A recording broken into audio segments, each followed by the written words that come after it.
Some somber news in the broadcast community. Greg Gumbel has passed away at the age of 78.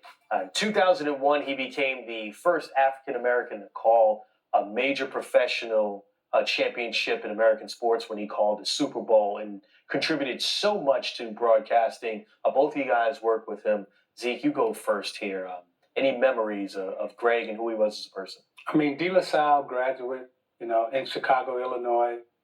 Not only was he a role model and a pioneer in the business for all of us, but, the way he and his brother, the way they treated us when they covered our games in high school, and then as we grew up, got in college and in the pros, I felt like, my mom and my sister, they would always say, hey, these are the two role models on television at that time that you want to emulate, that you want to speak like, that you want to talk like, that you want to present yourself like.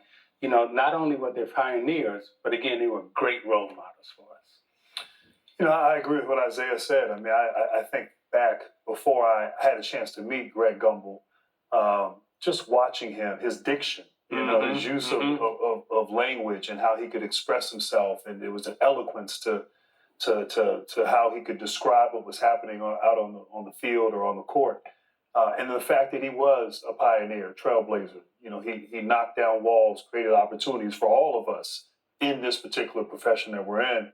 And then a chance years later to meet him, work with him. My first Final Four as a broadcaster, 2014, I did the studio desk. And, I got a chance to work with him and just in awe of his talents, his contributions to sport, and just a good person, as Isaiah said, a good person to emulate and try to model yourself after.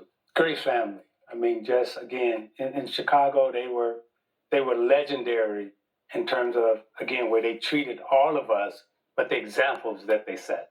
Yeah, it certainly opened doors for a lot of us in the broadcasting industry, and we pray for their family and wish the best to the Gumbels.